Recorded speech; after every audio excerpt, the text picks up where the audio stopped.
to the 5-minute pitch contest. This is an annual event that didn't happen last year because of COVID. We're pleased to have really an exceptional group of presenters here tonight, and really this evening is all about them. So welcome. So here we have the challengers in the 5-minute pitch contest. We welcome them all. Over the past several weeks, they have been getting together with their mentors, and in this mentorship program, honing their pitch and making sure that they can present their business in the best possible light. So we welcome the contestants: Centauri, Third Room, Transpsychos, Sammy Ops, Run Buddy, Growbox, and Phoenix Natural Skincare. Tonight, we have a special award, which is called the Joseph P. Vignali Jr. Award. In memory of Joe, the award will be named to the top winner, getting a beautiful plaque as well as some financial remuneration. I would be remiss not to tell you more about Joe. He was really one of the anchors of the Venture Forum for many years. His beautiful wife, Kathy, and his son, John and Lauren, were always terrific in lending him to the Venture Forum and for all of the not-for-profit and volunteer work that he did over the years. Joe was really born right here in our backyard in West Boylston. He went to West Boylston High, ended up at WPI, and became a legend there for many leadership roles. Over the years, Joe spent many hours mentoring with various entrepreneurs in a selfless-like manner, and really we look forward to having many more winners of the Joseph P. Vignali Jr. Award. Joe always made friends. He mentored and he was organized, and he's sorely missed, but we provide this in his honor. And of course, none of this would be possible without our valuable sponsors. Tonight, I'd like to thank Bowditch Attorneys, Greenberg, Rosenblatt, Colt, and Pizzoli, CPAs, the Innovation Institute, Avidia Bank, Greater Good, Fletcher Tilton, Orgenex Therapeutics, Sullivan Group, Berkshire Bank, Mass Ventures, Fosse Business School, Massus Staffing, and the Worcester Business Journal. Executive Committee consists of volunteers, all of whom give their time and their energy and their thoughts and their generosity really to help the organization continue to grow and to blossom. We do have one paid individual, that's Mark Reed Edwards, who is our executive director, and we're pleased with the job that Mark is doing and looking forward to expanding our role in the local business community and beyond. Advisory board, we have more advisory board folks that will be joining us in the near future. These are people who I think are eager to mentor, eager to help out the business entrepreneurial community. They come from every background you can possibly imagine. And we're looking forward to, again, growing the Venture Forum and its mission in central Massachusetts. And now Mark Reed Edwards will be hosting the show here this evening. He's really put a lot of work into the programming. So we're looking forward to understanding how these businesses can compete in the marketplace and win this contest here tonight. Mark? Today, I want to get through a few slides. Are you a member of the Venture Forum? If you're not, or if you are and you don't know whether your membership has lapsed, head over to theventureforum.org and sign up today. We are a membership supported organization, and so your membership fees really help us do programs like the one we're doing today.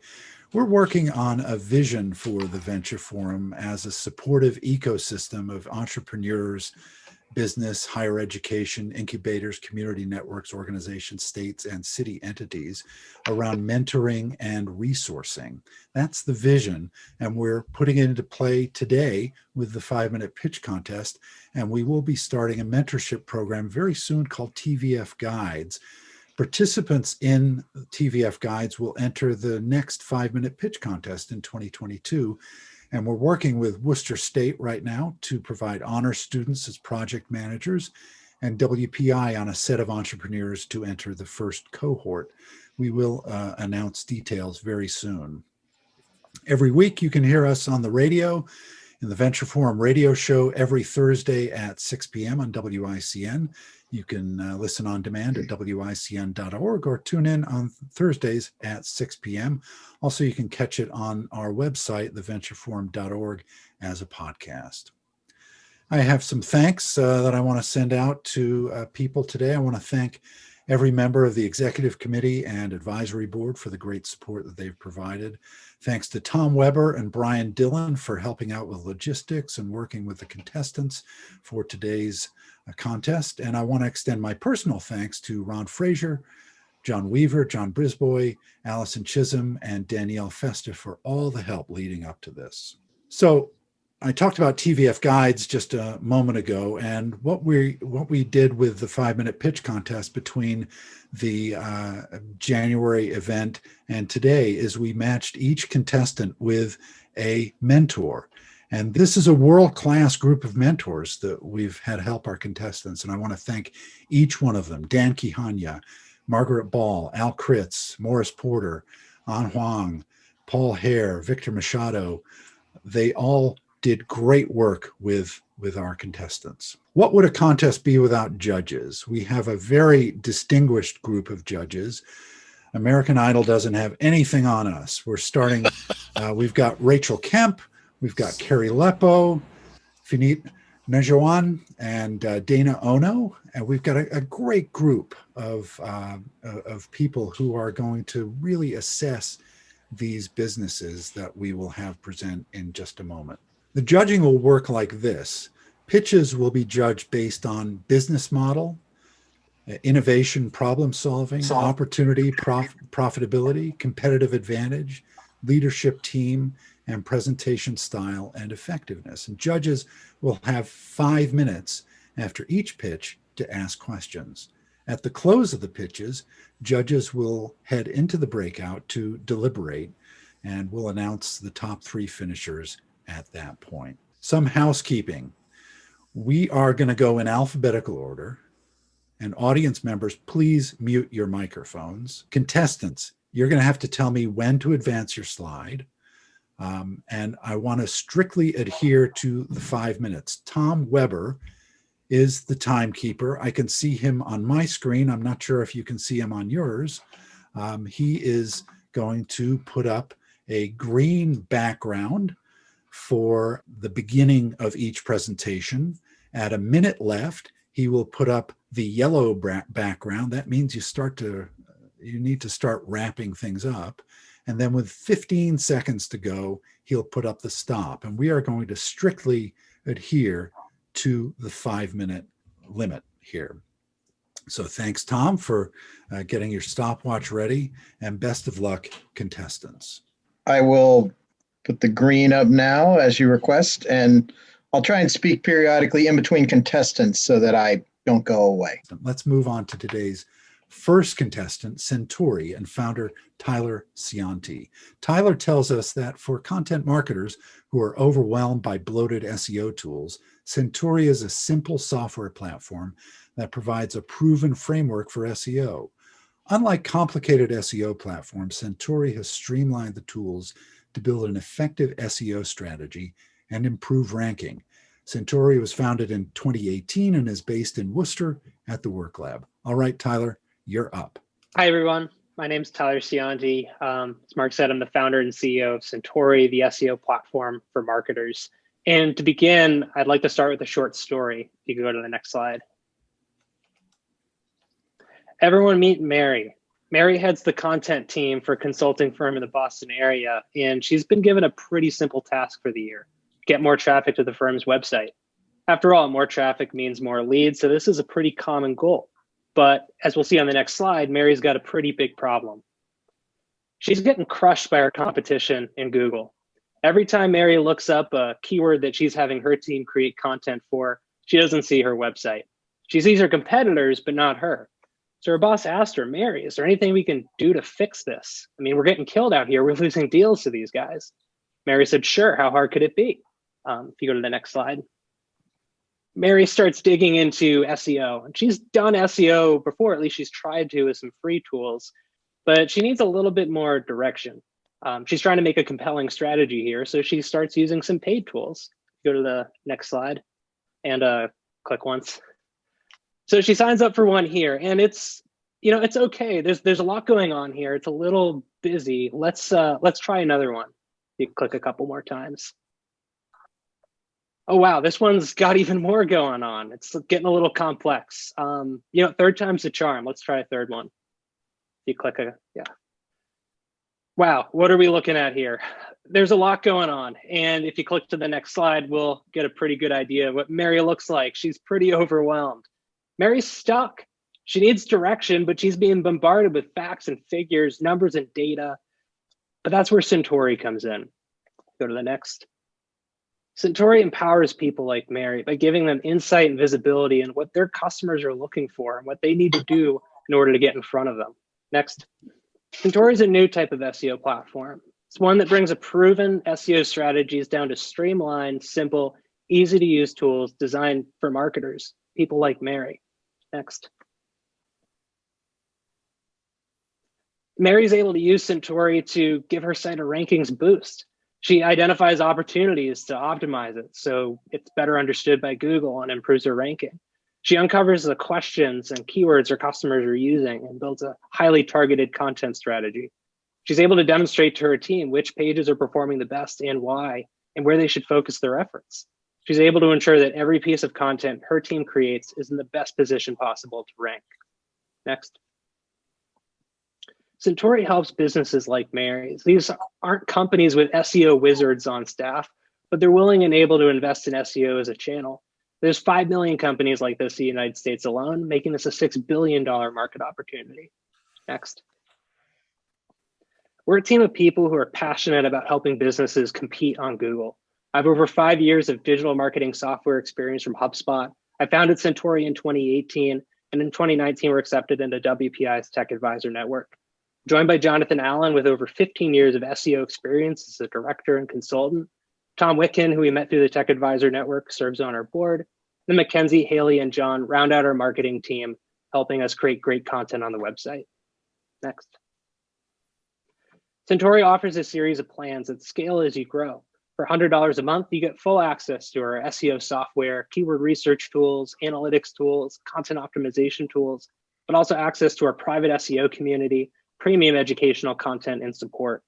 For businesses that need to back up more data or store more data, there's a plan that scales with you, making a wide variety of businesses we can serve. Next. Over the next 3 years, we see ourselves scaling up to 3 million ARR, and you might be looking at this chart thinking, wow, Tyler, that's a pretty big growth. How are you going to get there? Is that possible? So we're going to get on the next slide, I'll show you. Here, there's a sliding scale of solutions available to Mary. When we think about SEO tools, they're sold to SEO specialists. They focus on the technical aspects of SEO rather than the creative, which is where Mary lives. Mary gets overwhelmed by these tools and tends to outsource to agencies and consultants, which can be expensive and provide mixed results. Centauri stands alone in this as the creative solution to SEO, powering Mary by giving her visibility and insights into what her customers care about and being simple enough that it's the only tool that she needs. At $100 a month, it's a no-brainer as an investment in SEO for her business. Thank you. Judges, this was interesting. Could we get some questions from the judges? Carrie and team? I jump in. So good presentation, Tyler. And it looks like you're addressing an important pain point. I didn't quite understand the product and the innovation that you're bringing. Is it just a better UX, and how are you able to achieve it? It's a great question. It's interesting. So when we think about, a simple SEO tool is nothing exactly new, but a lot of SEO tools tend to copy the big ones, mainly being Moz, SEMrush, and Ahrefs. Where we're going is a very different, not just a simpler UX, but a different approach in terms of reporting, being very intuitive, easy to use, but also having an educational component that guides users.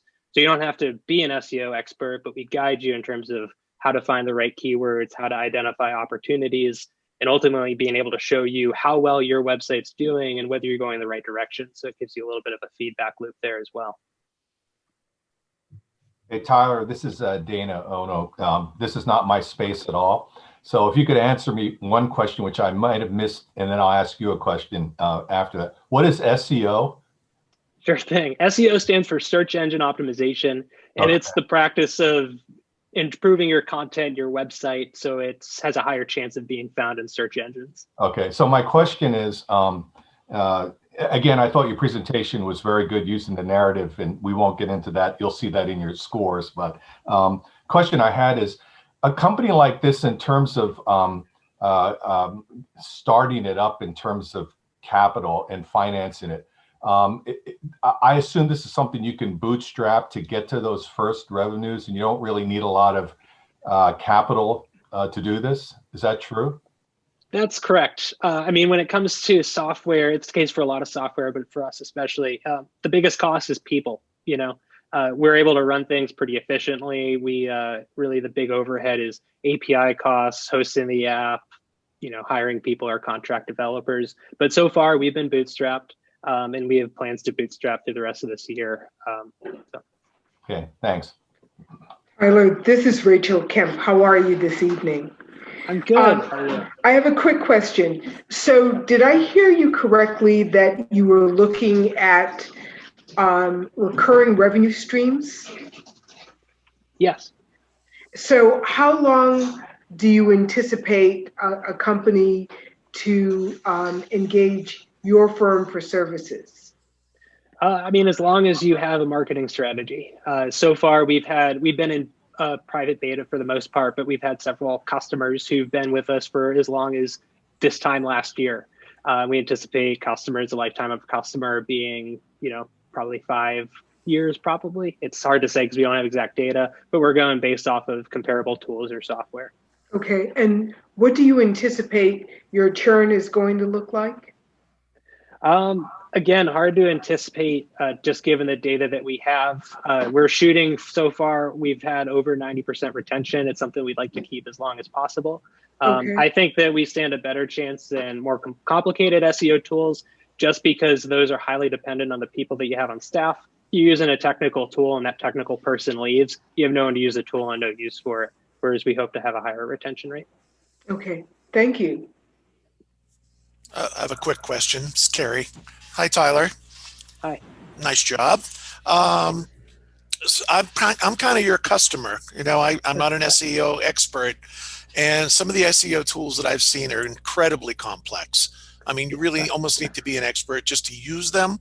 So what I saw on your screen just briefly was really good, and I think a lot of people would use it. What's your profile for a target customer look like? So far, we've been best with companies that have, SMBs. So typically looking at 10 to 200 employees. It's funny, I've been doing a lot of research and I've seen it's from companies with a 10-person team and a 2-person marketing team up to 100 people and, a 20-person marketing team. What it really comes down to, though, is you have a team that can create content and actually do the kind of grunt work of SEO, but you don't have that dedicated SEO specialist on staff. So we're not an enterprise tool, at least like when you think enterprise level software with 1,000+ person company. Mm-hmm. Our target is we've done work with like anything from agencies to software companies to any of those industries that live in the SMB market.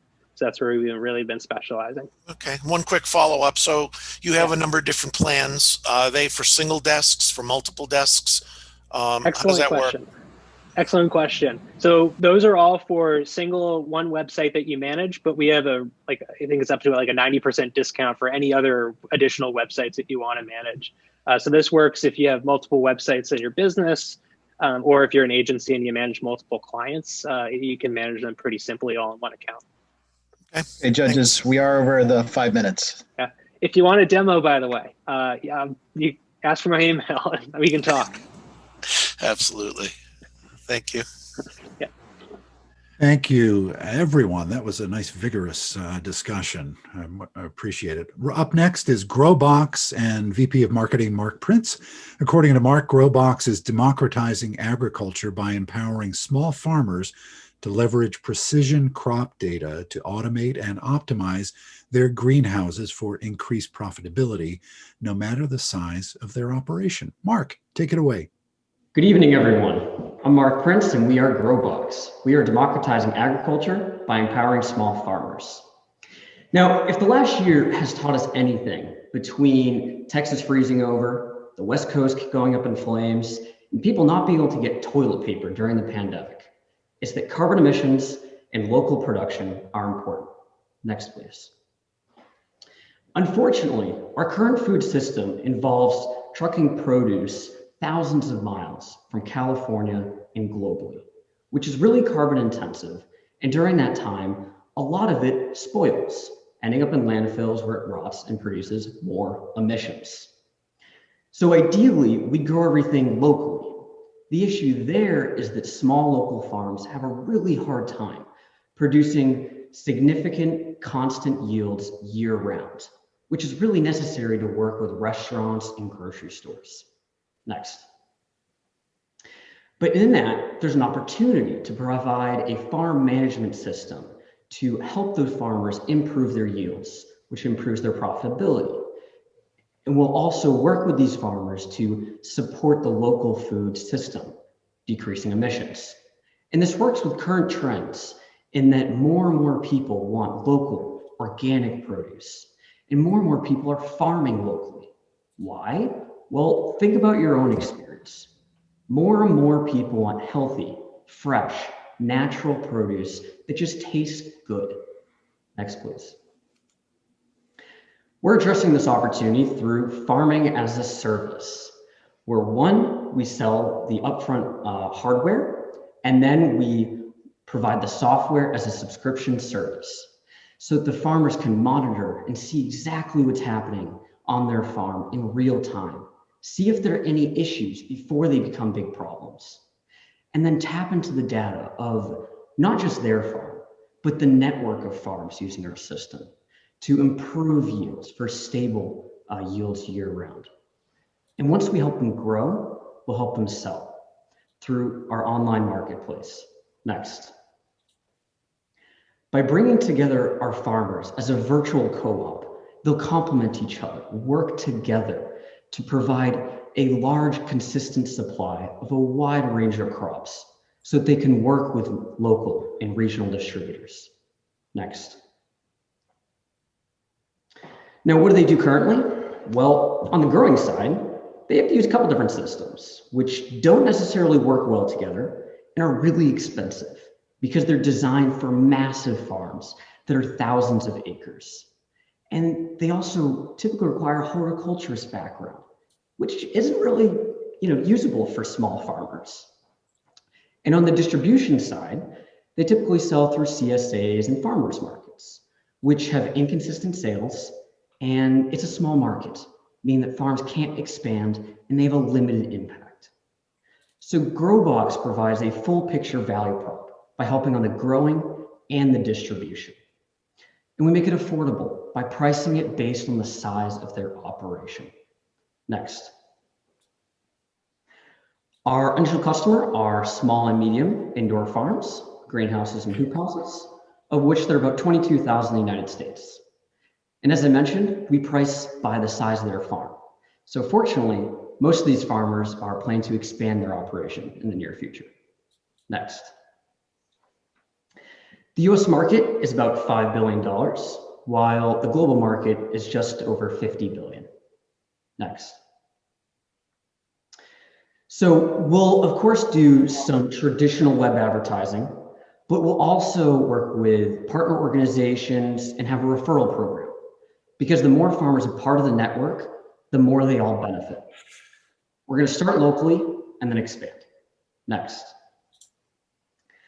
Within the first 4 years, we plan to have about 100 installs in the first one, and by the fourth year, have just over 2,000 installs with over 11 million net. Next, please. So we've assembled a really strong team, including Larry, our CEO, who's gone from idea to IPO twice and raised several hundred million in his career. And he also happens to be a farmer. To myself, with a background in customer discovery and really diving into the markets, who's also worked on farms. And then Nathan, who's an expert in machine learning and computer vision. Thank you. Do you have any questions? Yeah, judges, if you've got Thank any you. questions. Mark? So, Mark, this is Rachel Kemp. You didn't touch on your competitors. Do you believe you have competitors out there in the marketplace?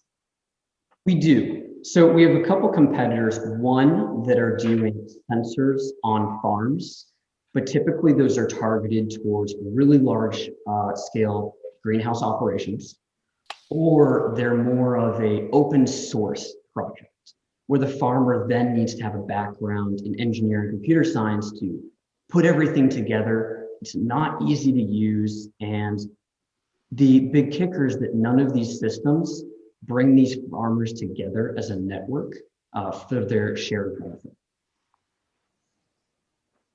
Okay, Does that answer your question? it does. Thank you. Thank you. You're planning on This is getting This is 100. Dana. Have you tried this at all with some, kind of beta site tests?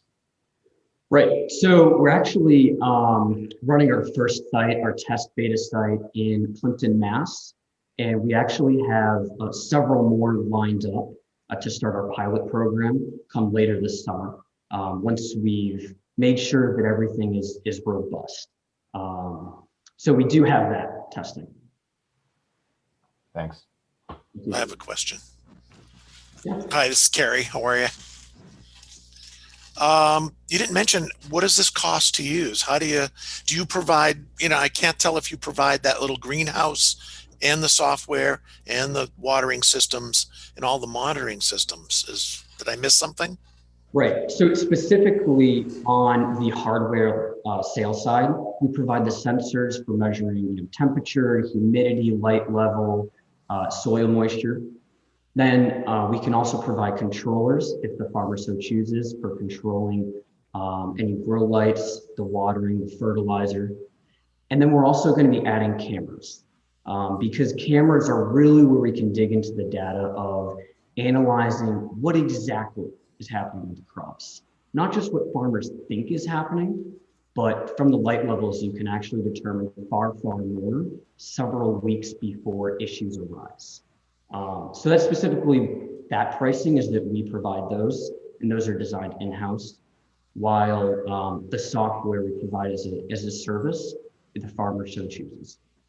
So this is a retrofit, or you need an existing farm. Okay. That is correct. To work with whatever operation the farmer already has. Okay. Mark, I remember that the co-op aspect of this data collection was a key value add. I didn't see you playing that up in this presentation. Have you decided not to pursue that? So we are still working with that, the co-op aspect of bringing data together of not just how things are growing on farms, but of making recommendations of what farmers should be growing based on market demand. Now, the reason that today I didn't talk too much about that is that, frankly, we have to focus. So to start, we need to really focus on one aspect we can do very, very well for those pilot programs before we expand to accepting market data and making those recommendations to farmers. So essentially, it's an aspect of getting to market quicker with a strong product. Does that answer your question? Yeah, it does. And so that sort of leads to the other question. Your target's 110 customers this year, if I remember correctly. Correct. You're just at pilot stage. How do you think you'll scale that quickly in the remaining 9 months of the year? Right. So from our first beta site, actually in Plimpton, Mass, many of the neighbors already are really interested in what we're doing, want to have it on their farm. And several of those neighbors are actually on boards of agricultural departments for that entire region of Massachusetts. They would really like to push it out there. And then we have relationships with other organizations such as the National Young Farmers Association, for example, to really get this out there as quickly as possible. Fortunately, because it's sensors and software, and we're making integration a key aspect, almost like an Apple level ease of use. It's really easy to get these to farmers. They can do the setup in a few hours, and then we're good to go. Okay, that is Good. question time. Thank you, Great. judges. Thank Good you. luck. Thank you, Tom, for keeping us honest, and thank you, judges and Mark. All right, let's move on to Phoenix Natural Skincare and co-founder Sophia L. Hayek. According to Sophia, Phoenix Natural Skincare is a clean beauty brand creating olive-derived products that nourish skin. The brand and products were inspired by founder Sophia's family olive grove and a skin cream recipe passed down through generations. Sophia, it's all yours. All right, thank you for the introduction. We'll skip to the next slide. So our mission at Phoenix is to create skincare products that are both effective and healthy. We don't want consumers to have to choose between beauty and wellness, and we share products that have been formulated based on family wisdom and feature traditional Mediterranean ingredients. Next slide. Okay, so women in the Mediterranean are known for having this like beautiful, glowing, youthful looking skin. And the secret to that, believe it or not, is olives. I think everyone's kind of familiar with olive oil being a big thing in the Mediterranean diet. Well, it's also great for skin. So my family, as you mentioned before, does have an olive grove over in Lebanon, and they pick and press it each year for oil. And this liquid gold is what we use in traditional soaps and a rich oil cream. And that oil cream is kind of like our family secret for this glowing Mediterranean skin. Next slide. Okay, so the oil cream that we use actually comes from the recipe that was passed on in my family, so from my grandmother and then her grandmother, and they all use this cream to kind of nourish and hydrate and protect their skin. It does feature ingredients that are sourced from the Mediterranean that are pretty local to the region, like olive oil, honey, beeswax, and the jasmine flower. Next slide. So the market that we play in, the skincare market, it's a huge market. It's $130 billion globally. It's estimated to grow to about $180 billion by 2024. And most specifically, we're playing in the niche market of natural skincare, which is about $12 billion. So there's a really big opportunity there. Next slide. So consumers right now are looking for two things. They're demanding something called skinimalism. So it's a minimalistic skincare routine where less is more. They want to use less products with less ingredients and get the same benefit, if not more of a benefit. They also want products that are sustainable. And on average, they're willing to pay more for these products. They're willing to pay 1.5 to 2 times more. So, you know, they want better products, they're going to pay for them, which is awesome. And so 30% of the market right now, they're actually currently purchasing these more expensive natural products, and that value is about $39 billion. Next slide. So there is an issue with the skincare market today. So a lot of contemporary products use a whole lot of chemicals. So the average American woman is using like 12 skincare products a day with about 168 different chemicals. Some of these chemicals can lead to issues like cancer and also birth defects. Kind of where the issue lies is that the beauty industry is not very regulated in the US at all. You know, we ban 11 ingredients. In Europe, they ban about 1,300 ingredients. And so brands really have to kind of self-police what they put out into the market. And so the problem lies is that brands kind of have to choose between making higher profits or putting out better products. Next slide. Our solution to this is putting out a collection of 6 products that have been formulated to work, and they're also beneficial for skin and will not harm you. Next slide. So our hero ingredient, as mentioned before, is the olive. Kind of the science behind that is that we use this oil called squalene oil, which is further derived from olive oil. It's very similar to squalene oil that our skin produces naturally.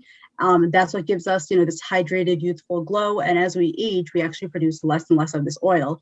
So applying it topically is a great way to kind of replenish it. Next slide. So we use very thoughtfully selected ingredients. And our products, our ingredients list will range from about 4 products up to about, 4 ingredients to about 9 ingredients. So we don't use a whole lot at all compared to other ingredients in the market. And so we select ingredients that I call power players. And the sense is they're gonna do a whole lot for your skin, you know, with just having a few ingredients. Next slide. So we like to call our customer the Phoenix woman. Our products are in the market, and we've learned so much about who our customer is. So our customers is about 25 to 50 years old. They skew 100% women. We know they're college educated, and they have an average household income about $95,000. They're pretty affluent, and they use Facebook and social media as their outlets. Next slide. So based on what we know about our customer, we've positioned ourselves in the market. Over here we skew very natural because that's what our customer demands, and towards high end because they do want a luxury experience. Next slide. I have a very small team, but I'm very proud because we did accomplish a whole lot since we founded the company, especially through bootstrapping, which is great. Next slide.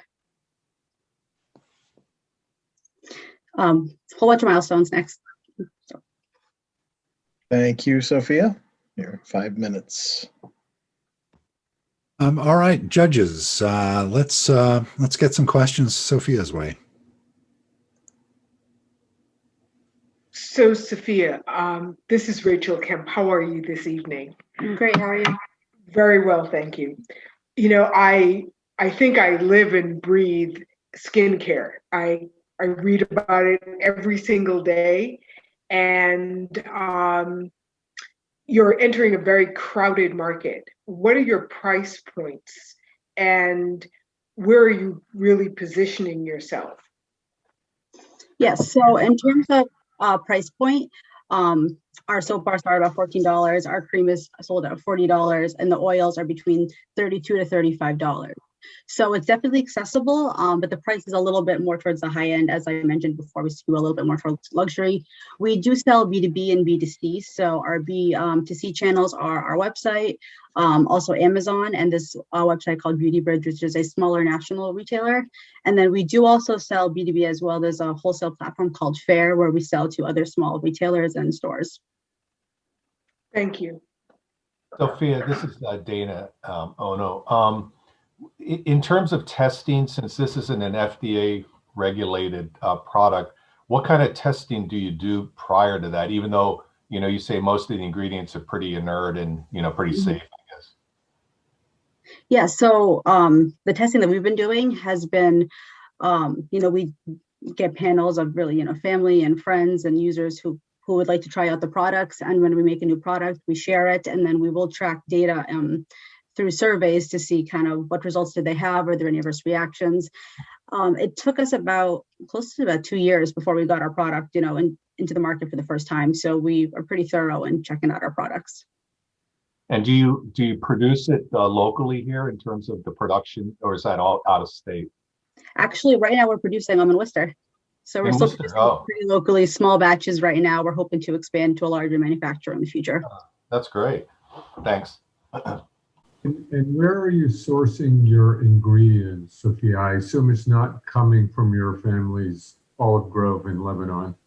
So the squalene oil actually does come out of the Mediterranean, either Greece or Italy, depending on who had a better crop that year. So that one I am sourcing Mediterranean, stay, true to that story. And then the rest of the oils do come from various producers in the US. Excellent. Carrie, how do you plan on getting some market share? I mean, this is a brutal market, the cosmetics industry. Are you doing social platforms? I mean, how do you get the buzz? How do you get that going? So right now we're doing a lot of work on social platforms. We share our products with social media influencers. What we really want to do in the future is to do paid advertising and, those advertising campaigns where you put, a big budget behind, because that's how skincare products really get seen. So trying to raise some funding to do that and do it on a larger level. But for now, social media is really the biggest way to generate buzz. And you can manufacture to scale? Yes, we'll be able to get a manufacturer who'll be able to do those larger runs. So once the product does take off, we can fill orders. Okay, so you can co-pack this, no problem. Yeah. Okay, thanks. All right, moving right along. Next on the 5-minute pitch contest is Run Buddy and co-founder and CEO Scott Sutter. Scott tells us that Run Buddy is a passion project. In 2018, after several high-profile murders of female joggers, Scott and his wife, Ruthie, were compelled to do something. They realized that the market didn't provide a smartphone app that would privately keep a runner in constant connection with a friend or loved one. Run Buddy was their answer. Over to you, Scott. Thank you, Mark. Good evening, everybody. As longtime runners, my wife and I understand that there's a certain degree of risk that we take when we go out for our jog. Unfortunately, a few years ago, we discovered just how dangerous our hobby had become. Next slide. In 2016 alone, within a 9-day stretch, 3 women were murdered while they were out running.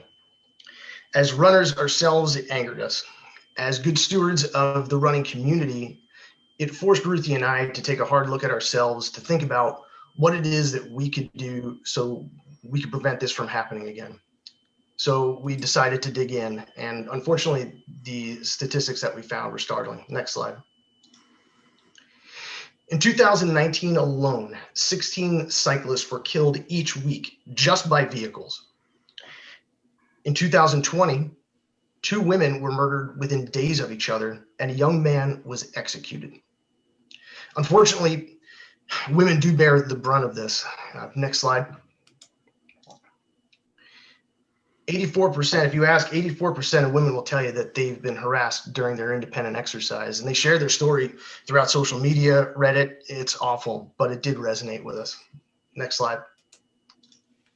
So we began to look into the business side of it, and we found that there is an abundant marketplace that would allow us to support a business and to take it worldwide if we wanted to. So with this, our personal convictions and our runner friends asking and crying for a solution, we decided to act. And so we did. Next slide. We built Run Buddy. Run Buddy is a smartphone app that acts as a personal alarm system for the endurance sport community. Next slide. When we built Run Buddy, we wanted it to be super functional and it to be able to advocate for you even if you weren't able to. So there's several different types of alerts that are generated. Automatic that are tied to activity, tied to GPS location, and as well as manual alerts. The way the activity alerts trigger is I put a start button. I hit the start button and Ruthie gets a notice that I'm going running. She could click on it and she could follow me in real time on a map that's on her phone. And because she's so busy, she could put her phone down and then she'll get an alert when I'm done because I'm going to hit the end button. And it'll say how far I ran, where I ran, and she knows I'm safe. The GPS activated alerts, those are, for instance, if you are moving too quickly, you may have been pulled into a vehicle and abducted. We want an alert to go out. Conversely, if you're not moving, we want an alert to go out because you may be sick, you may have been attacked. Then there's the manual alert, which is the panic button. If you're not feeling comfortable with your environment or you feel that you are unsafe in that moment, you push that panic button and your buddies will receive an alert. Now, Ruthie might get my alerts, but there's also 4 other people, up to 5 people will receive my alerts. The buddies that I use are my son, my mother-in-law, and 2 of my friends. So I know that they're watching out for me. Next slide. When we built Run Buddy, we want it to be easy to use.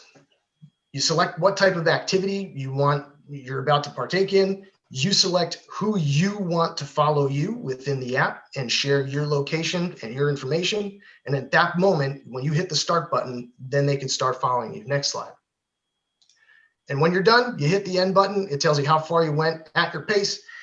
And any activity that was tracked by Run Buddy will be kept in a history. Next slide. And then we wanted it to be affordable to a vast swath of the marketplace.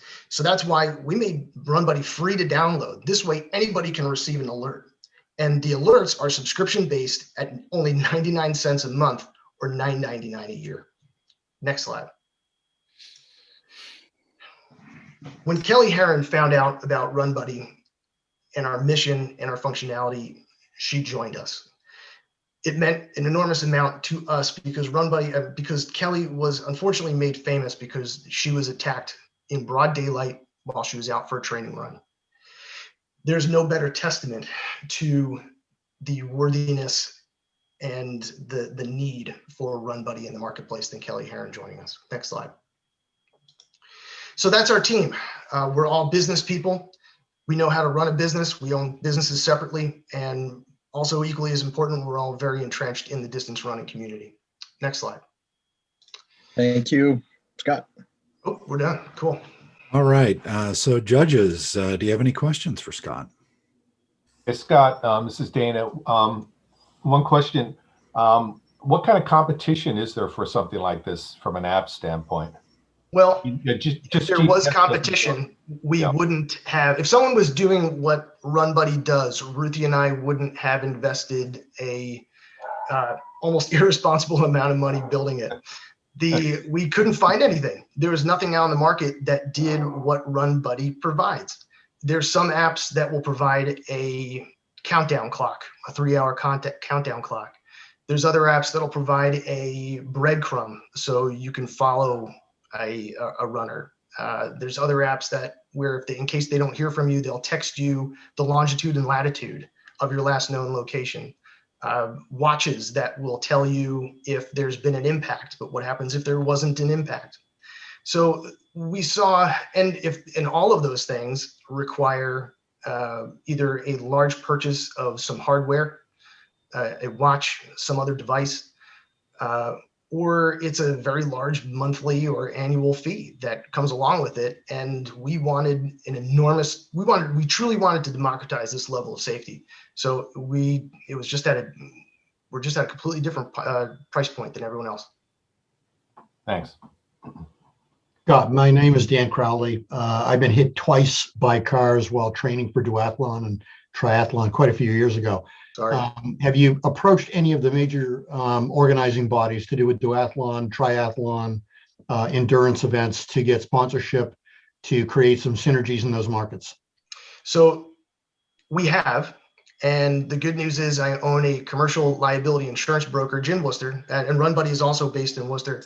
And we have immediate and direct access to race directors throughout the country. And we've begun an affiliate marketing program with several very large notable races. Exciting. Good for you. So Scott, quick question. So it's not the perfect example, but if you guys, maybe the young people here don't remember LoJack, but I remember. I remember. The stolen vehicle alert program. The reason it was really successful was not that it alerted the owner, but that it automatically alerted the police. And because how quickly one responds to these awful acts is very important. I understand the comfort factor of Run Buddy, but if heaven forbid your buddy were to be attacked or something bad were to happen, the onus falls on the buddy, right, to do something. So how do you think that's going to play out? We've seen it play out because we've responded to our friends with alerts going out where they accidentally hit the panic button, and we've jumped right on it. And we've had other alerts where we've had loved ones out of the country and they've received alerts and they're able to follow along. So it's we've been seeing it working. And the great thing about it is your loved ones love you, so they're going to look out for you. Scott, are there any thoughts to, Dan Crowley again, any thoughts to integrating in the case of an emergency, the ability for the device to automatically archive through video or audio what is occurring at the time that there is a catalyzing incident? We have thought about it, and it is something that we do have in plan. How about that? Good. So Scott, one more question. So in terms of distance and geography, this thing is there any, what am I trying to say? Is there a distance factor linked to this? In other words, if I'm running in Portland, Oregon, can I still be monitored in Worcester? Yes. In fact, one of our friends was running locally and her husband was in Poland and he received an alert and was able to follow her along. That's very cool. That's very cool. And I ran a marathon with it. It took me 3 hours and 11 minutes and it tracked me to the dollar. So it was wonderful. Nice. Any more judges' questions? All right. Thanks, everyone. Thank you, Scott. Scott. Let's move on. We're moving on to SamiOps and CEO Asit Goel. Asit says that there are over 40 million commercial fleet vehicles, including construction equipment, representing a 50 billion plus annual market. Even with the use of GPS and telematics, most equipment management and business spending is still done the old-fashioned way, using manual processes, siloed systems, and Excel-based reporting. SamiOps brings an end-to-end cloud-based platform that improves productivity and performance through digital transformation, process automation, and data-driven optimization to fleet owners at scale. Asit, the screen is all yours. Thank you. Hi, everyone. My name is Asit Goel, founder, CEO of SamiOps, where we are, as Mark mentioned, an end-to-end platform to simplify fleet management for commercial fleets. Let's go to the next slide.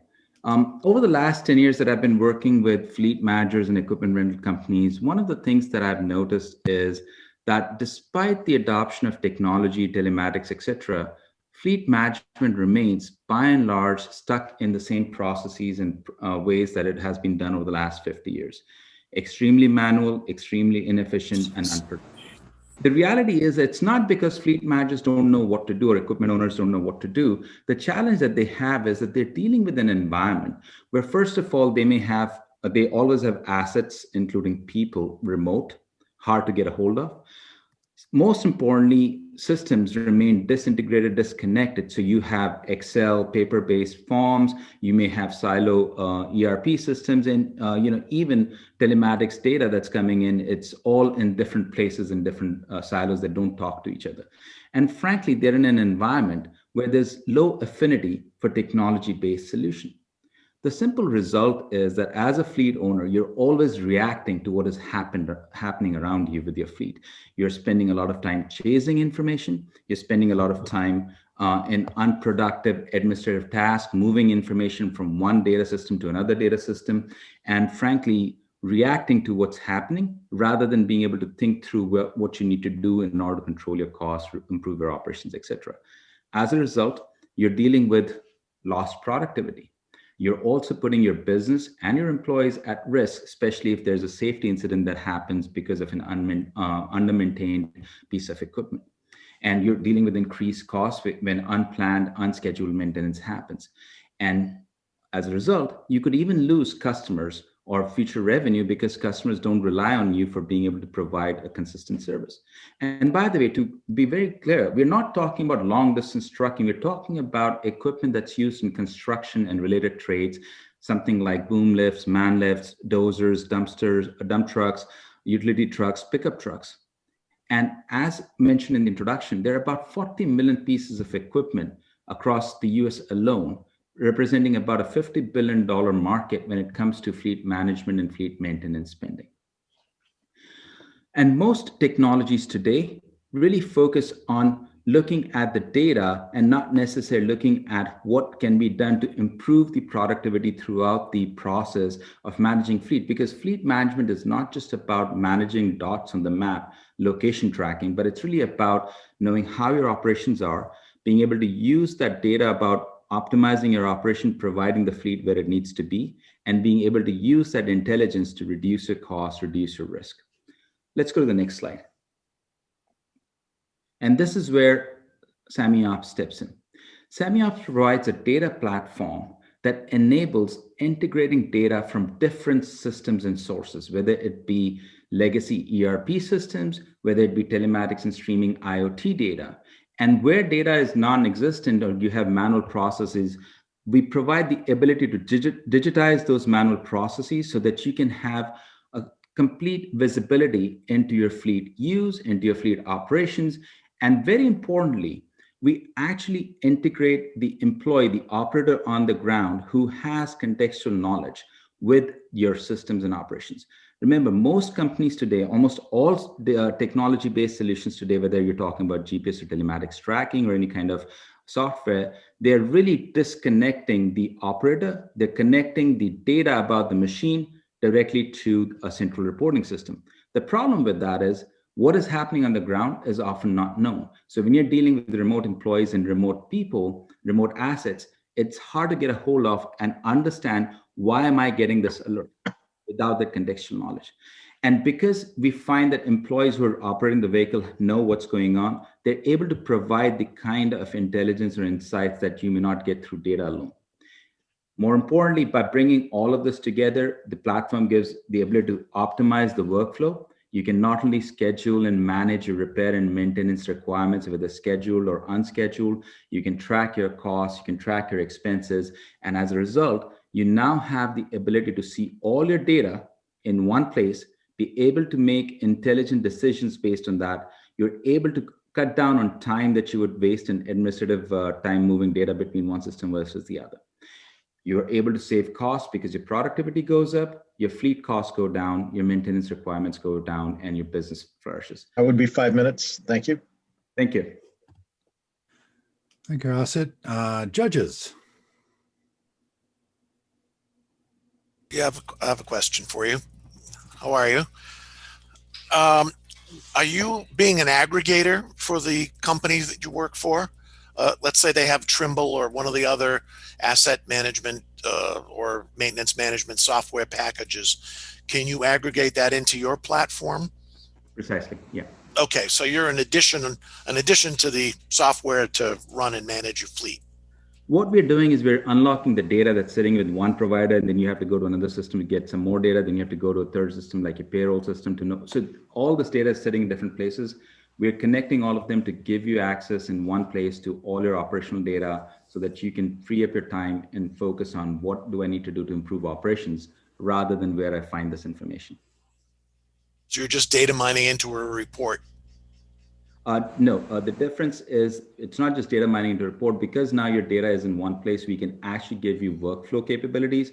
So you can set business rules that automatically trigger a certain action or a certain requirement or a certain report, depending what your situation is. So maintenance, you can have. Okay. Good. Yeah, so you can have rules around when you want maintenance done. The system tracks it. It tracks what maintenance tickets have been generated, so you don't have to waste time following up with people if they did what they were supposed to do. It gives you the ability to see all of that in one place and be actually able to focus where you need to intervene and improve efficiency. Thank you.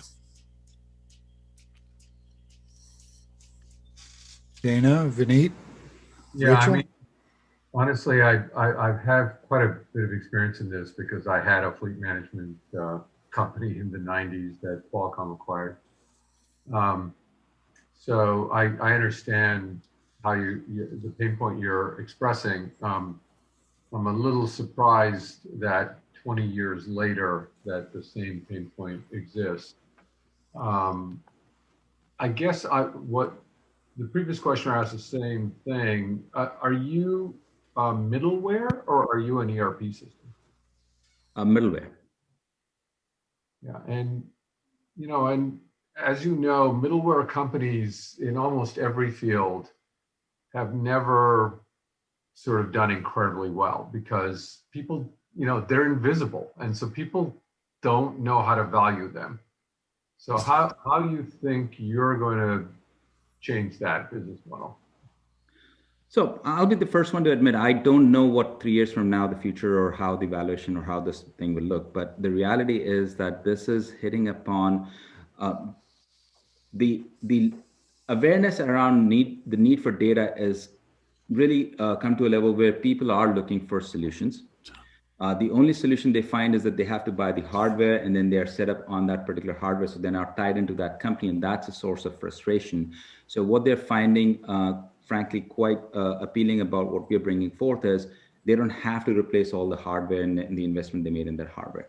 It's simply really about being able to bring all of this data that they do have and be able to use it. So we need to be very honest. I don't know how I will solve for the issues that everybody else failed on. I just know what I'm focused on and where I'm getting feedback from the customer saying, this makes sense. I want to try it out. Thank you. I just have a couple of questions just to extend your 5 minutes out, since you probably didn't get a chance to finish your pitch here. But One of the questions was just, how do you monetize this? And then from a business standpoint, and then are you a sole proprietor of this thing, or do you have a team that's put the platform together? Sure. So I have a team, and that was the last slide. Actually, just a quick slide on the team that we had. I found the business, but then I brought on board a CTO. I brought on board a development team, and we are working on rolling out the platform, improving the capabilities of the platform. We monetize this by providing it as software as a service model. We're charging $20 per vehicle per month, which, the average price for a GPS-based solution is about $35 to $40. So what we're finding is that price point is not the issue. It is really, we are pivoting from where we were earlier focused on the small to mid-sized, and with the COVID situation, we saw that, the small businesses were really not in a position to pull the trigger on any new software. And we are pivoting towards mid to large size, where we see this problem more significant because they have larger fleets and they're needing to be able to figure out what to do with all this data that they've generated and how to optimize their operations. They're investing in GPS, but they're not sure whether that's the right thing, because now that they have that information, they don't know how to work with that. Okay, Mark, 5 minutes again. Sorry, Great, we didn't get to thank you. Rachel. Thank you very much. Let's move on to Third Room and co-founder and CEO Ife Jean. Ife tells us that Third Room is a social network platform for curating deep relationships between industry and schools to unlock access and opportunity. Using social network analysis and predictive analytics, Third Room selectively curates introductions between teachers, students, adult job seekers, and local career professionals. Third Room currently partners with Mass Bioed to bring this technology to the life sciences sector for rural students in Massachusetts. The Zoom meeting is all yours, Ife. Thank you. Good evening, everyone. My name is Ife Jin. I'm a doctoral student at Harvard. Before grad school, I was the product manager at an edtech startup that was recently acquired for $650 million. As a product manager there, I worked mostly in sales and content development. So I'm currently the co-founder of Third Room. Third Room is a social network platform that helps companies identify and develop their early talent pipeline. Next slide, please. So employers right now are facing the worst talent shortage in the history of this country. Currently, there are 2 million unfilled jobs in STEM, and these vacancies result in over $1 trillion in unrealized revenue. Next slide. Now, there are a variety of solutions aiming to bridge this talent gap. However, they're mostly skills-based, and social capital, unfortunately, has largely been left out. Without connecting young people with actual human beings who do the work, companies lose out on building real interest in their sector, which drives demand. Next slide, please. At Third Room, we address the social capital divide. Third Room is the first and only STEM social network platform designed for employers to build and to track their relationship with individual students who are entering their talent pipeline. By matching employees with students and teachers, we help employers develop their talent base and future-proof their workforce. And the benefit to students opens the world of opportunities to careers they may never have discovered on their own. Next slide, please. So on our platform, students, teachers, and industry professionals can browse profiles and receive recommended matches based on their shared interests. And at the firm level, we provide more education-friendly brand exposure than alternatives such as their homepage or LinkedIn. Next slide. The value to companies is clear. To cultivate their talent community, more companies are moving further downstream to build relationships with young people as early as middle school. Market conditions are also accelerating this trend. First, we see that companies recognize the business value of developing their talent base at this stage. And we also know that companies see enormous social value externally and internally when companies partner with local schools. Next slide, please. The impact on students is backed by research and our pilots. So we know that exposure to industry professionals increases student motivation and decreases career indecision. This results in students accessing new careers sooner, making smarter investment decisions about college, and having unbound access to mentors and overall reaching greater fulfillment, which is a priority among Generation Z job seekers. Next slide. Our entry point is to biopharma, just given the strength of the local biotech sector and feedback from industry executives. We just completed a fall pilot with Mass BioEd in which we brought together a dozen employers to reach 300 high school students in Western Mass. We plan to expand this pilot this spring to build more users on the school and industry side. We're also finalizing a partnership with the Life Science Cares to get in front of corporate executives to pitch our idea. Next slide, please. So we are a subscription-based SaaS business. We charge employers a base fee for hosting their profile on our platform. We also charge for training and customized content development. So this may include company-specific lesson materials that students can access as well as teachers. Next slide, please.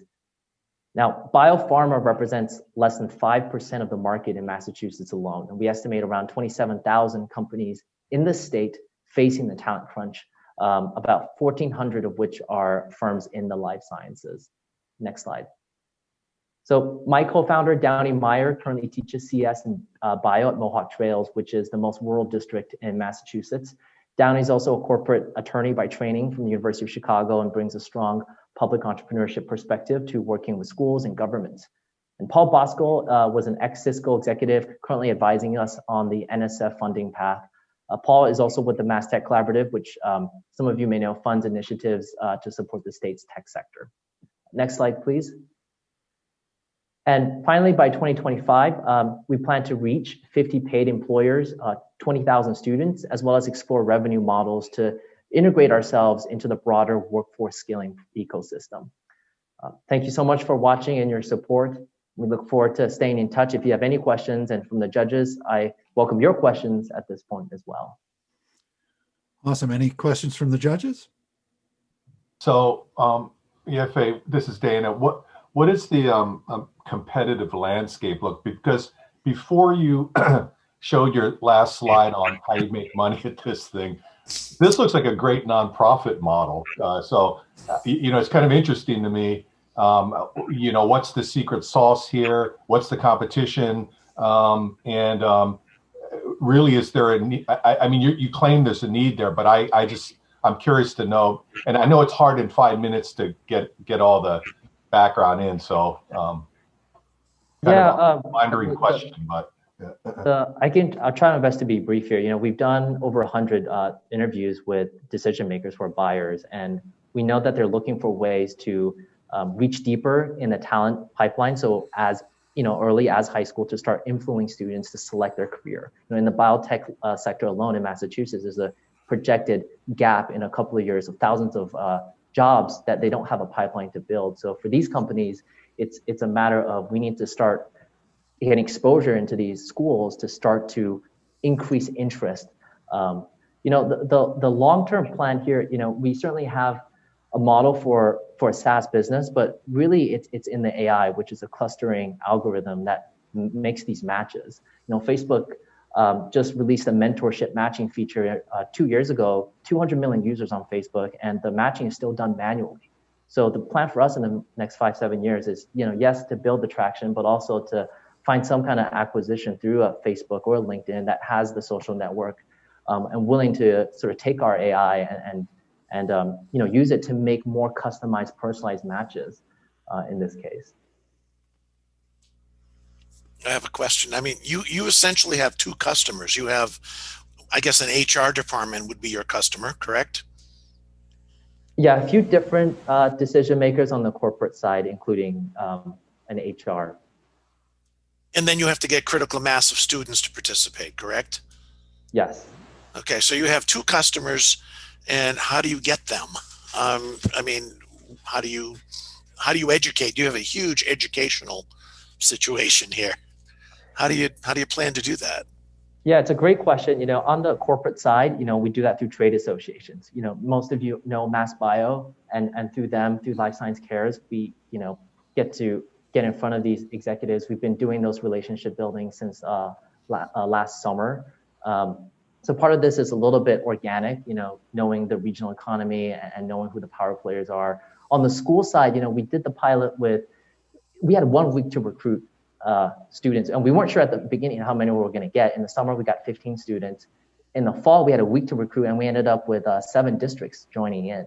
So, I've been selling ed tech for a couple of years, and this isn't a hard pitch to sell on the school side. We've talked to even parents who say, I want a tool to obviously connect my students to people that, outside of the community as well as within.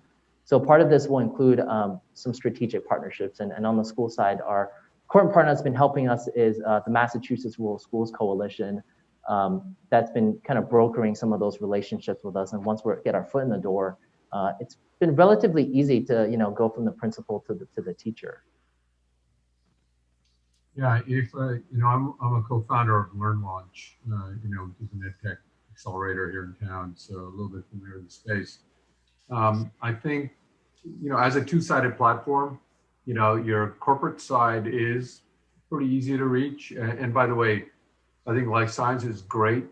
You have to go after manufacturing too. I'm on the governor's advanced manufacturing committee that MTC runs. And, AIM is another industry organization that you should definitely go to next because they have just the same kind of shortage.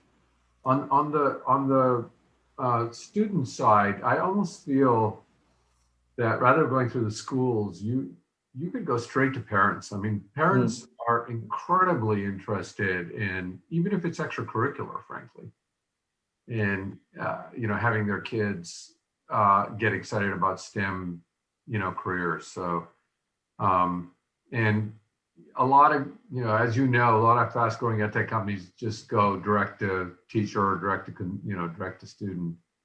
And, I really like this. I think this is a great idea.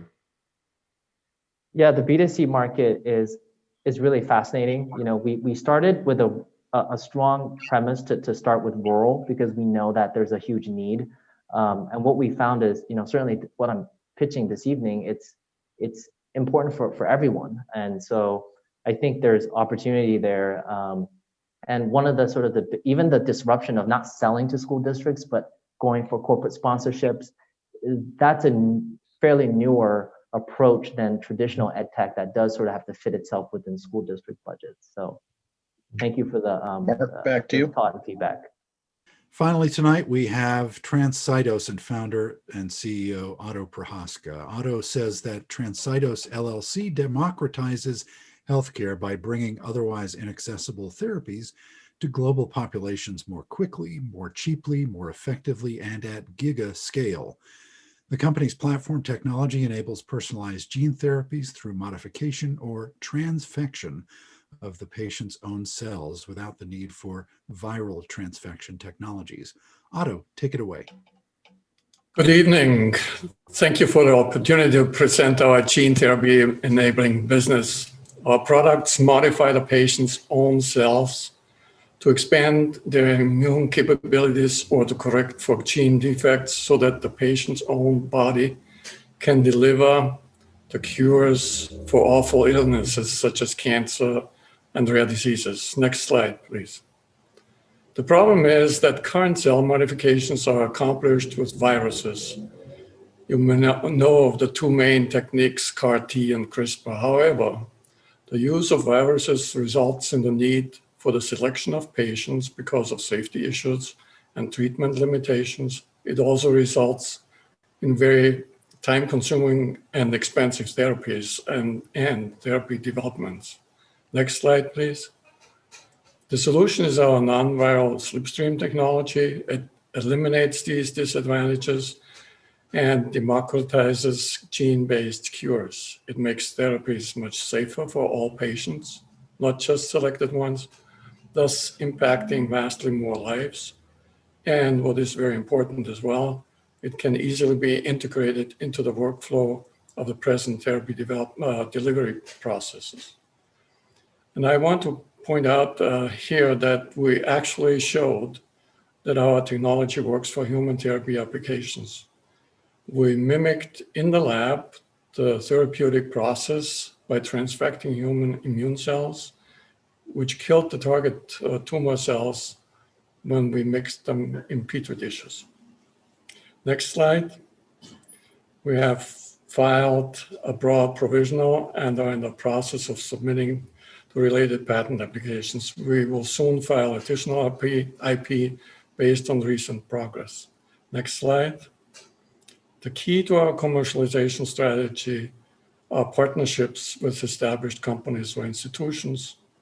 First, we plan to partner with the ones who already have FDA-approved therapies but use viral transfection processes, companies such as Novartis and Gilead. And subsequently, we plan to set up partnerships in order to jointly develop slipstream therapies for rare diseases. This commercialization strategy is most advantageous as it benefits all partners involved. TransAgios will benefit from early market entry and early revenue generation. Our partners will achieve such substantially higher profits because of the increased number of patients who will be eligible for treatments, which have far higher profit margins. And above all, many more patients will benefit from safer and affordable cures. Next slide, please. We seek $1 million to get to the next inflection points, expanded IP portfolios to protect a broad range of applications, and the initiation of partnerships with paid joint development projects. Subsequently, we'll seek $10 million to execute our go-to-market plans. Next slide, please. This slide shows present market size estimations in multi-billion dollar ranges for therapies which use the limiting viral transfection steps.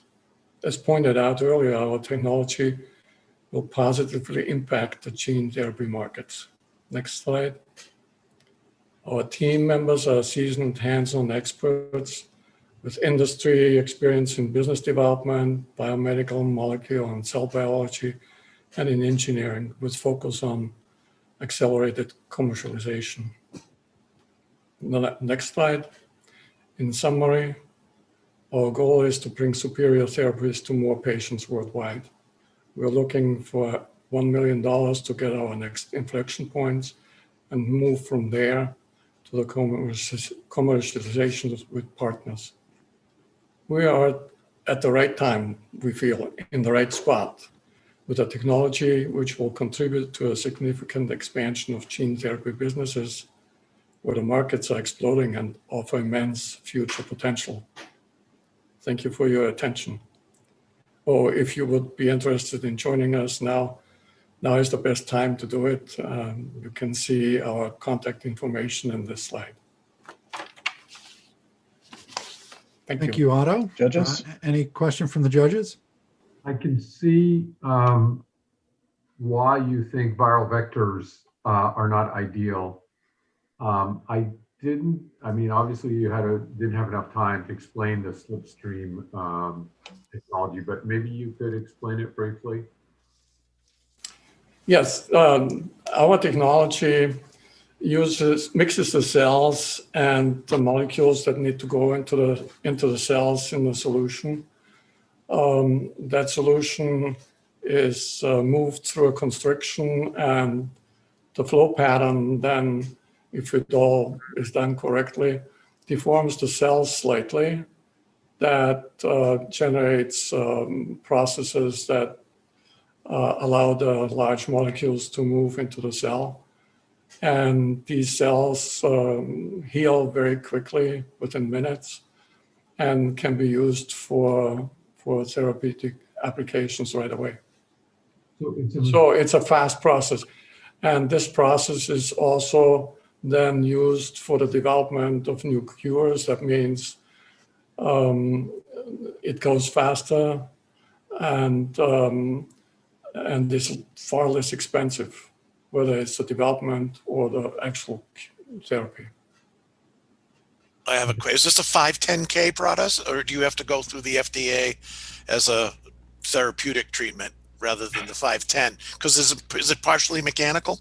It's a hydrodynamic mechanical process. Okay. So is that 510 or is that? Well, we believe it's 510 because that's the way to believe. Well, it's a tricky problem. I talked to experts, FDA experts, and they say it's tricky because we are not really touching the patient. However, we modify the cells, and if we use the word therapy, then it's much more complicated than just a 510K. That's a real tightrope. So and that's why we are also going with corporate partners, because they most of the time know how to go through these processes. So Otto, this is Dana. Good to see you again. Kind of a question to piggyback on what Carrie just said right now.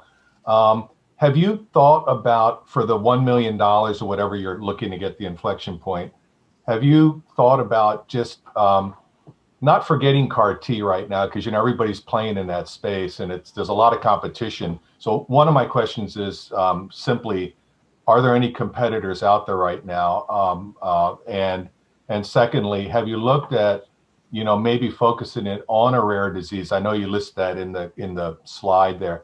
If I asked you right now, do you have a specific oncologic rare disease or otherwise to target? Would that be something that you've thought about or going after? Because part of it is to get on with the 510K thing. This might even be a PMA, which could even be worse right now than a. So. Okay, so I didn't talk about animal applications, where things are much easier to develop, and because of the low cost of our technology, it's probably in the price range that would be affordable for a lot of people. The other interesting part is that rare diseases are offering a huge market. We're talking about 600, 700 million people who have rare diseases worldwide. There are thousands of rare diseases, and about every year, 250 new rare diseases. And the development is very expensive right now. In our case, we can make it affordable and fast, and probably are in business quite quickly.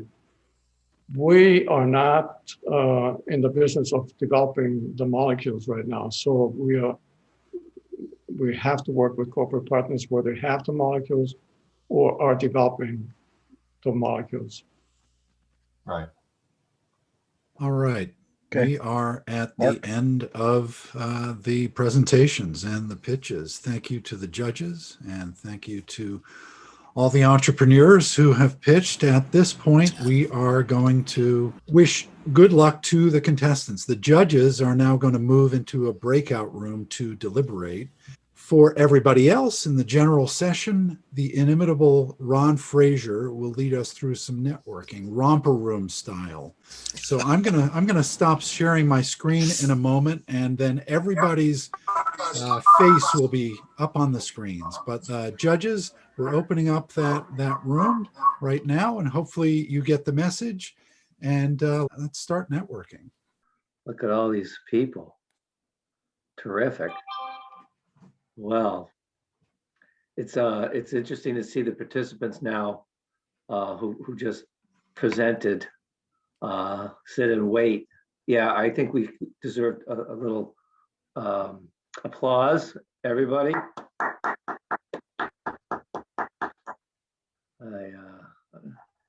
That was terrific. I think that from the first presentation, what was it, about 7-8 weeks ago to now, the coaching and the mentorship really paid off. I thought the presentations were all of them were a little bit more crisp. Hey, there's Scott. It's someone's bedtime, Scott. Yeah. She's a regular Zoom bomber. Every time there's a Zoom, she's got to jump in. So thank you very much to all the mentors and the people who took the valuable time to be involved with all of the different business professionals, because it makes a huge difference. And it's really the theme of, I think, our year this year is seeking mentors and matching them with folks who could probably use it. So I love one of the things I miss about being in person is the networking and just getting to know everybody. I see again some familiar faces here and some folks. I actually see some people who have been involved and have won. Yeah, Chris. Well, Chris, why don't you talk a little bit about yourself? My technology is food phone. I came in second 1 year up there at Venture Forum and in one area, and then on the innovation lab first. So have had good luck up there. Things are coming along really well. When I was one up there in 17, and I think it was maybe 18, patents hadn't been granted yet. Patents are granted globally around the world. I've got many prototypes running. I've got a fantastic team. Our AI is developed, and we're really close. The food phone for diabetics is going to be a little bit longer for the development, but I pivoted to other areas to where we now really have a global customer for grading of food, and specifically with grading a tuna at this point. So things are going well. Good for you. Good for you.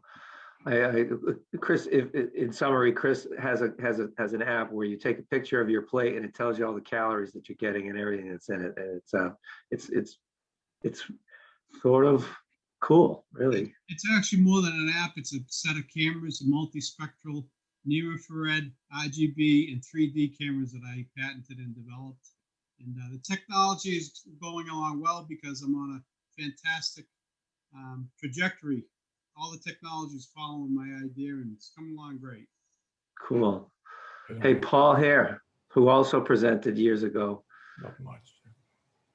Paul was very helpful in mentorship this year, so maybe you can give a little bit of your past and experience with the Venture Forum's 5-minute pitch contest. Yeah, sure. It's great to continue to be involved in, albeit in a different role. Thanks for the cold call, Ron. We pitched to the Venture Forum in 2014, so many years ago, and actually it was one of our first coming out, if I could call it that. So it was an opportunity for us to bring our idea out in public for the first time to sort of get feedback in a broader forum, and we took a lot from it. We had the thrill of winning, which, by the way, for an entrepreneur is a fabulous way to continue momentum and to get validation that you're onto something. But it was a lot of fun. It was the largest audience that we've had, like I said, up until that point. So the chance to share the idea, bring it out, get feedback from the judges, figure out where people were going to poke at it, and take our earnings and then use that to continue development of the idea. It was fantastic. That was Sano Diagnostics. The company's still alive and well. We are still working on diagnostics in the wound care, and also considering some vet applications. But it was very important to our early start. I had a question for Sophia. I've been in the medical device industry 51 years, and cosmetics are regulated by the FDA. So how did you get around being regulated by the FDA? So items that are products that play in like the cosmetic space, they make any kind of a claim. Those ones will be regulated. We don't have any like medical claims. Like, we're not going to treat acne. I'm not going to, clear eczema or any of that kind of stuff. Yeah, once you put on any kind of a claim that could be considered medical, then you get regulated. And it's all natural. Yes. But, in the industry now, it's kind of tough because natural can mean a lot of things. Right.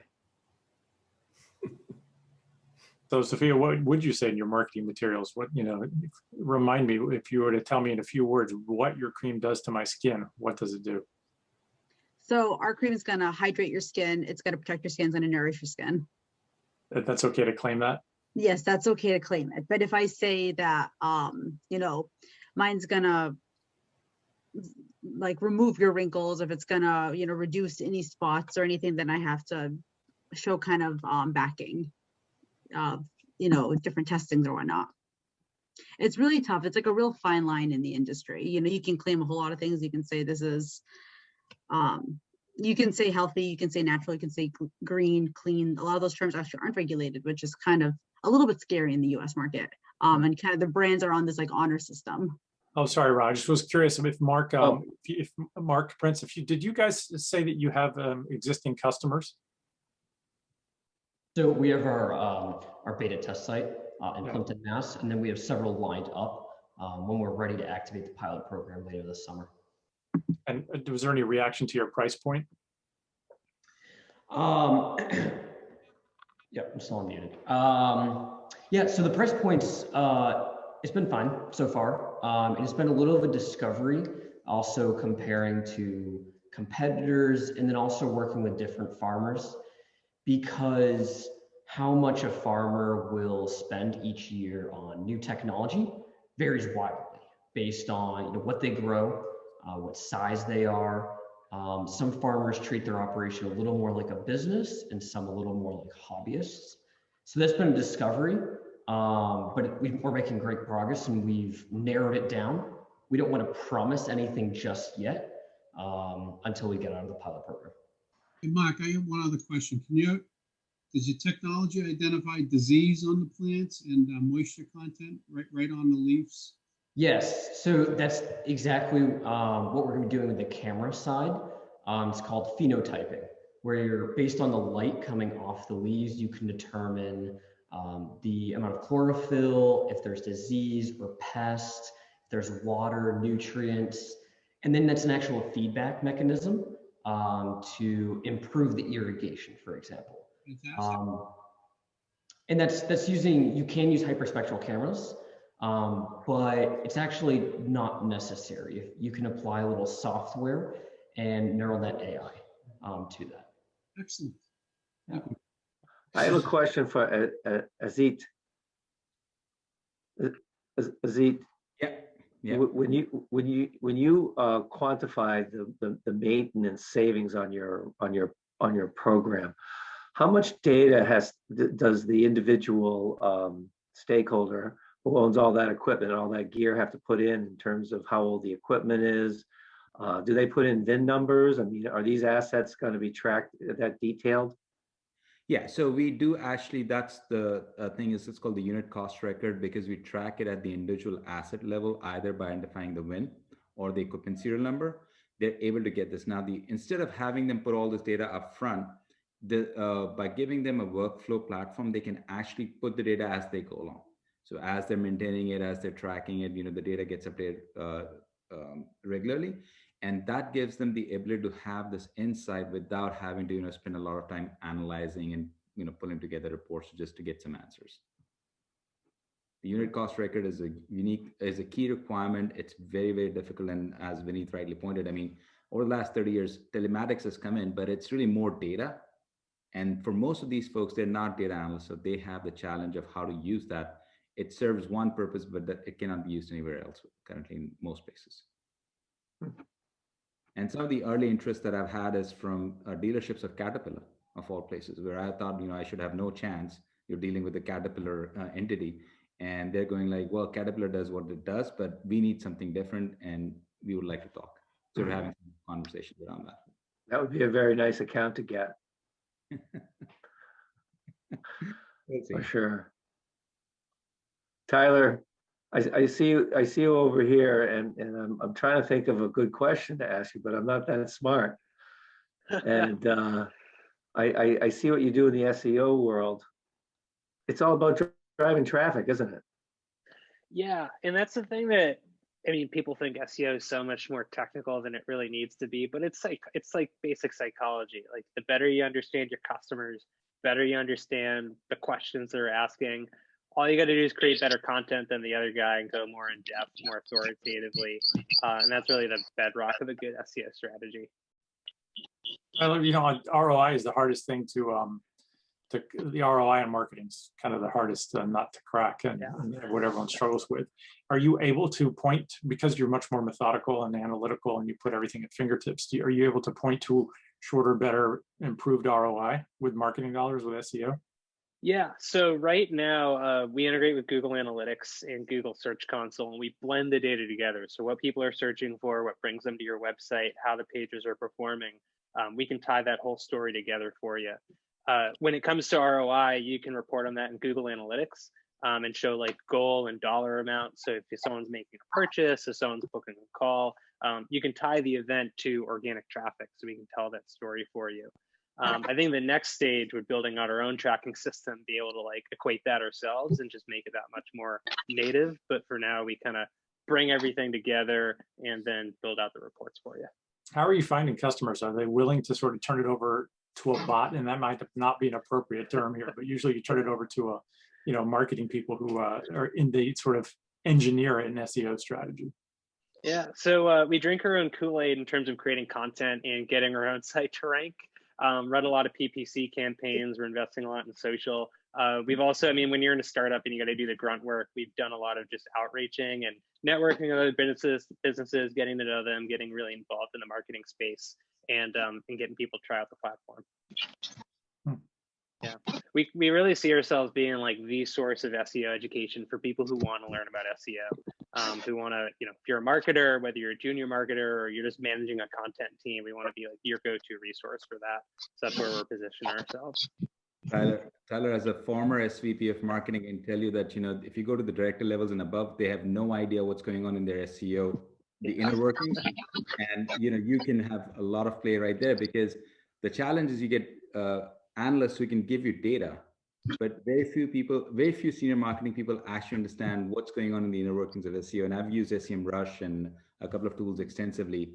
What I saw on your tool was really definitely a big step up from everything else. Thank you. That's great to hear. And that's the thing that's so fascinating. I think SEO people build so many big giant walls around it, and they make it far more complicated than it needs to be.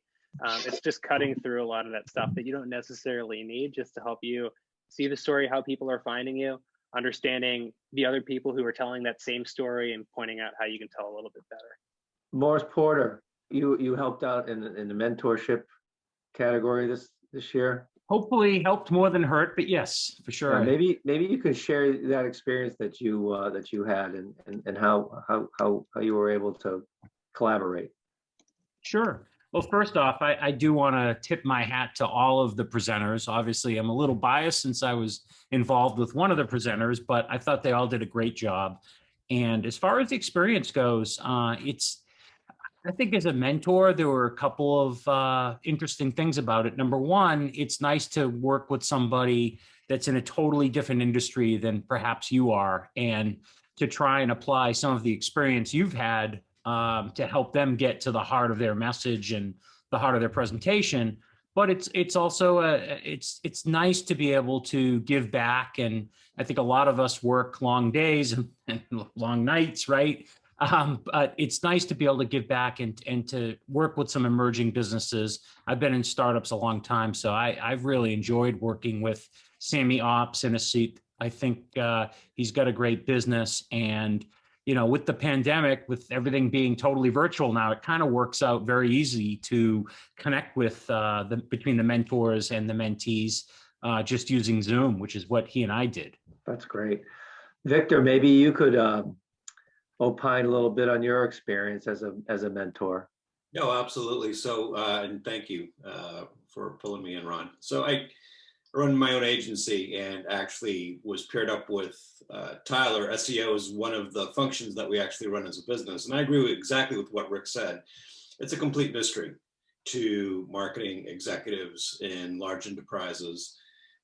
I'll tell you what I did with Tyler was I actually went to his website before he knew I was his mentor. I signed up. I did a cold call and I actually signed up for the experience. And what I wanted to do was to actually really truly understand from the beginning of the first touch how it is that Centauri is messaging and delivering.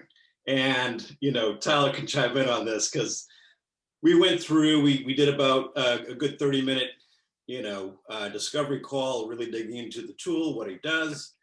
And then after the 30th minute or so, I said, Tyler, this is what's going on, and this is why I'm doing what I'm doing and whatnot. I will cut to the chase and say this, and I also clearly, just like Morris, I'm very biased here in regards to who I've got my fingers crossed for.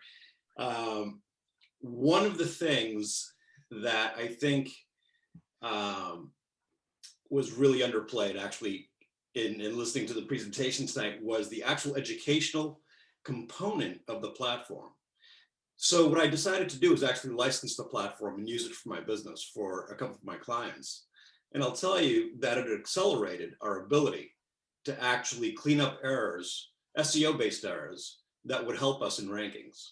So that was one piece. The other piece is just the educational component of it. So from an accessibility perspective, right? Whether you're a large enterprise with a marketing team and you've got one or two folks assigned to SEO, or you're a content agency and you need to kind of accelerate to the point, I've found this to be just a fantastic tool. So when we were talking about the revenue side of the business and who to go after and who to think about, that became something that I think just really opened up some doors for what Tyler hopefully was thinking about for the business and puts into his plans. I think we got to get a video of Victor on the homepage, because you sell it better than me. I think you owe him a percentage of your company. Yeah, and the way you think. I'll say that right now. And it blew my mind when we got on the call. I thought it was a sales call, and I was looking him up, and had completely no idea. I thought, oh, he probably maybe heard about us from somewhere else. Towards the end of the call, I'm thinking, okay, like, where's this going to go? And then suddenly he drops it on me that he's my mentor. Completely blew my mind, but it's been great working with you. Yeah. Sneak attack. Yeah. Well, that's a tremendous story, and I think it goes to the heart of you put a bunch of smart, nice people together, and you help them connect. Magic can happen, and I believe that over the last 14 years that we've been having the 5-minute pitch contest, we haven't tracked all of the participants, all of the winners, and sometimes just showing up, you're a winner. Oh, look what we have here. Oh, here we go. I've got the results from the judges. I'll reveal the winning names, starting with third place and moving up to first. After I tell you the names, Carrie is going to share some of the judges' thoughts, and the other judges can chime in as well. Are you ready? Yeah. All right, let's go. In third place, Run Buddy. And Run Buddy will receive a $1,000 cash prize sponsored by the Venture Forum Executive Committee. Congratulations to Run Buddy. Thanks, everybody. Appreciate it. Run Buddy, we really thought was the most passionate of the pitches, I guess. It is the favorite in our heart. We have some issues a little bit on revenue and such, but in general, it was a great presentation with passion, and it was created for all the right reasons, I guess. Is kind of how it comes out. Excellent. Thank you so much for your feedback. Thank you, Scott. And your money. Yeah, wow. Congratulations. All right, in second place is Third Room, and they will receive a $2,500 cash prize sponsored by Avidia Bank. This is a really interesting one because there's a lot of passion involved. It's needed. I guess the only issue we had was monetization, but the technology that has created this is really excellent, and it could be exploited, or I hate that using that word, but that's kind of where we came out, that it was a very good platform, and parents could use it, kids could use it, and businesses could use it, and they don't know they need it yet, but I think they will if it's presented correctly. So, and an excellent presentation, by the way, just as passionate and well done. So thank you very much for that. Thank you. Congratulations. Thank you. Congratulations. All right, we need a drum roll, and I don't have my sound effects set up, but just imagine it.